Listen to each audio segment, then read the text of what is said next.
Salutations à tous, c'est Boateng pour un nouveau débrief. Alors voilà, donc nous entrons enfin dans la phase de la Coupe du Monde. Le Barça qui est maintenant totalement au repos, même si les joueurs vont jouer cette Coupe du Monde et énormément de joueurs de l'équipe du FC Barcelone vont jouer cette Coupe du Monde, mais je ferai une autre vidéo pour les joueurs du FC Barcelone pour voir après le bilan, après la première journée, voir qu'est-ce que ça a donné pour les joueurs du FC Barcelone.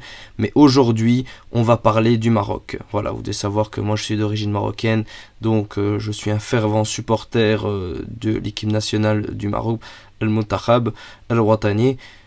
Donc voilà, on va débriefer donc du match Maroc-Croatie qui sort. Le Maroc s'en sort avec un super 0-0 honnêtement. On est très très fiers de nos Lions de l'Atlas, même si voilà, ils auraient pu ouvrir le score comme ça aurait pu encore très très mal se passer. Voilà, les Lions de l'Atlas ont su bien rebondir dans ce match, ont su bien se protéger dans ce match et surtout aller prendre un bon point contre cette équipe de la Croatie. Une très très bonne équipe honnêtement, qui je pense selon moi est vraiment favorite dans ce groupe, surtout après le piètre niveau qu'on a pu voir de la Belgique, mais bon, à voir ce qui se donnera contre le match de dimanche avec le Maroc contre la Belgique.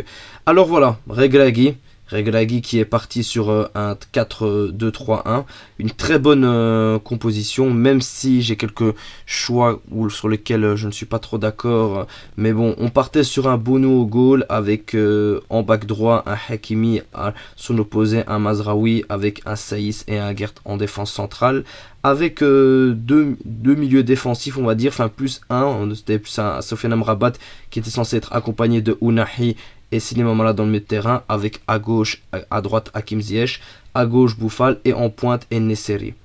Donc voilà cette équipe du Maroc qui a vraiment été, je trouve, très très solide.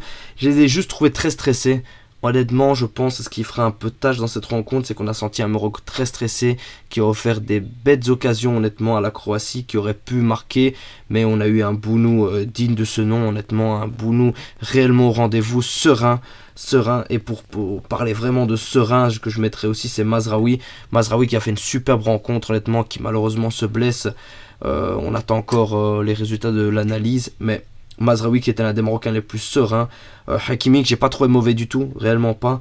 Aguerd et Saïs qui ont été magnifiques en défense centrale, honnêtement. Avoir une défense pareille, c'est une grande chance. Et je pense qu'avec cela, le Maroc pourra faire réellement mal à la Belgique, tant défensivement que même offensivement. Mais il faudra réellement améliorer les comptes, ce que je trouve qui n'a pas été assez tranchant contre la Croatie.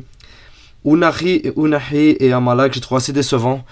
Réellement, surtout Amala, je trouve qu'il n'a pas été constant dans ce match. Il a eu des belles petites phases d'illumination, mais il n'a vraiment pas été constant. Où il offre deux bêtes ballons à la Croatie qui peuvent nous coûter un but. Il arrive dans la surface de réparation, il ne veut pas tirer, il se met à dribbler pendant limite 40 minutes au lieu qu'il doit tirer depuis 20 minutes. Et donc voilà, qui n'a pas été solide. Sofiane Amrabat qui a eu un peu de mal à se lancer dans le match, qui a fait sa première heure et qui a mangé honnêtement Modric.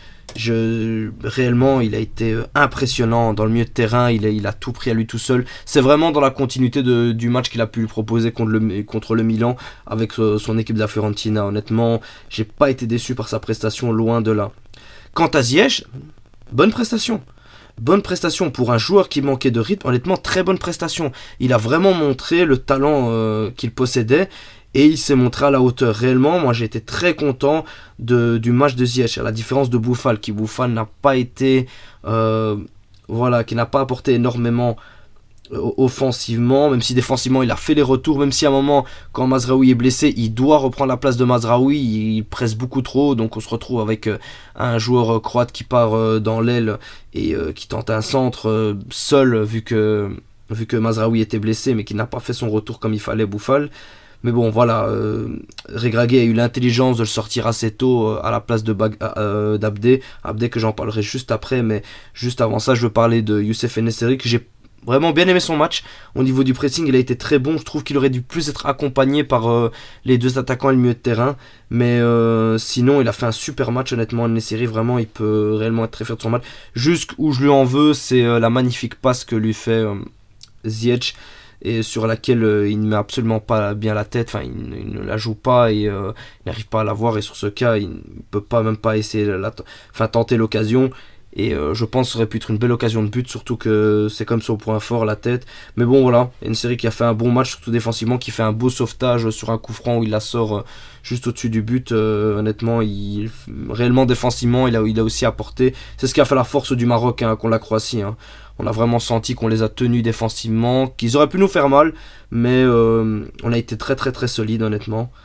Et après au niveau des changements, malheureusement Mazraoui s'était blessé, donc c'est Atietallah qui est monté à sa place, et Atietallah qui a fait une très bonne montée, honnêtement, une super montée. Le joueur de Wydad s'est montré à la hauteur de la rencontre, et on ne peut que réellement admirer la continuité qu'il a pu avoir au match contre la Géorgie, où réellement il avait fait une très très bonne première mi-temps. Et là, réellement, on peut être très très fier de lui. On espère que si par malheur Mazraoui ne devrait pas s'en remettre, qu'il continuera dans cette lancée et réellement nous aider au mieux sur ce back gauche. Ounahi qui lui, il s'est fait remplacer par Sabiri. Personnellement, j'aurais pas trop tenté ce changement-là. J'aurais plus sorti Amalak. Je trouvais Amalak était encore moins dans le match que Ounahi. Même si Ounahi a fait comme 2-3 belles bêtises, a essayé de mettre un petit pont dans cette phase de réparation. Un Modric en plus qui aurait pu nous causer un but bêtement, honnêtement. Mais Sabri qui fait une bonne montée. La seule chose que qu'on est plein de ne pas avoir compris, c'est pourquoi il n'est pas monté contre la Géorgie après son super match contre le Chili et le Paraguay. Après, est-ce que Regragui voulait absolument tester Zarouri avant de pouvoir se baser sur sa valeur sûre qui était Sabiri, à voir, tout comme Abdé qui a fait une très mauvaise montée. C'est dommage parce que Regragui fait vraiment le bon choix de le faire monter au bon moment. 60e, c'est le bon moment pour lui. Il sort Bouffal au bon moment, qui n'est pas du tout dans son match, donc je salue réellement son coaching à Regragui qui était très très bon. Malheureusement Abdé n'a pas su lui rendre, et Abdé était passé au-dessus, vraiment en dessous de son match. Ça a été une catastrophe. Après, je pense qu'il avait surtout besoin de rythme dans le match amical contre la Géorgie. Est-ce que Regragui a voulu le préserver vu sa blessure qu'il avait par rapport à qui s'était faite avec son équipe d'Osasuna? À voir, mais je pense que s'il avait pu être apte à jouer contre la Géorgie, ça lui aurait fait du bien de pouvoir jouer avec la Géorgie. Et ensuite pouvoir faire une très bonne montée contre la Croatie, parce que malheureusement il n'a pas été au rendez-vous. Il aurait pu marquer en plus à un moment, il aurait pu tenter, mais malheureusement il a fait une très mauvaise. Après il est encore jeune, mais il va falloir que le prochain match qu'il se mette directement dedans, parce qu'on compte sur son talent. Il en a montré un peu, mais on aimerait qu'il le monte totalement, parce que là c'est son moment. Après on peut être rassuré maintenant, Abdé est enfin marocain, maintenant qu'il a joué enfin son premier match officiel avec le Maroc, c'est bon, il est enfin affilié à l'équipe nationale du Maroc, même s'il n'y avait aucun doute. Après Hamdallah qui est monté à la place des Nessiri, Hamdallah qui n'a pas eu grand chose, donc on ne pourra pas réellement critiquer son match. Donc voilà, mais je suis très content de la Belgique qui s'en sort avec un 0-0. Honnêtement la Croatie est quand même une très belle équipe, que je les vois vraiment favoris dans ce groupe, et le Maroc a fait une belle opération, a fait une bonne opération on va dire, en faisant ce 0-0 contre la Croatie, et maintenant qui va affronter ce dimanche la Belgique, et qui, je vais pas dire à toutes ses chances, mais a un coup à jouer. Le Maroc a un coup à jouer, cette Belgique qui est très très faible défensivement. Offensivement, ils n'ont pas montré grand chose, mais bon, ça reste sur un Courtois impressionnant, un De Bruyne au rendez-vous, et un Hazard qui a montré qu'il avait vraiment son mot à dire dans cette Coupe du Monde. Avec aussi un Doku qui peut faire très très mal. Mais bon, je ferai ça dans un débrief demain ou autre, pour un peu faire un débrief d'avant-match et voir comment le Maroc pourrait battre la Belgique, parce que voilà, je suis belge, donc je connais assez bien cette équipe nationale, et on va espérer que le Maroc fasse un bon résultat contre la Belgique. Ce qui serait l'idéal serait de faire un match nul et de gagner contre le Canada, là on serait sûr d'être qualifié, mais une défaite ne nous condamnerait pas trop, c'est juste qu'on devrait sortir la calculette. Mais on ne serait pas trop pour. En tout cas, voilà, belle prestation du Maroc. La défense a été solide, et Bounou a été impressionnant. Je pense que Bounou aurait dû élire homme du match, et non Modric. Comme a dit De Bruyne, où il a été élu homme du match contre le Canada, c'est le nom. Souvent, il y a plein de joueurs qui sont élus homme du match par le nom. Et là, je trouve que Bounou méritait d'être homme du match. En tout cas, je suis très fier de cette équipe nationale.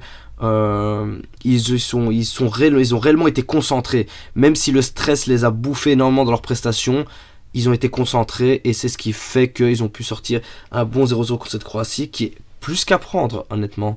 C'est la Croatie en face, vice-champion du monde, un milieu de terrain impressionnant avec un Brozovic, Kovacic et Modric au-dessus du lot, avec un Kramasic devant, un Rebic encore très très chaud sur le banc, avec une bonne défense réellement qui était solide physiquement parlant. Donc voilà, le Maroc fait la bonne opération, pas la belle ni la super opération, mais une bonne opération.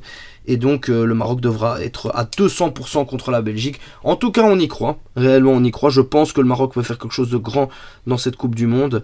Ce sera beaucoup plus probable qu'en 2018 où on avait quand même le Portugal et l'Espagne qui étaient des très très gros morceaux dans cette poule.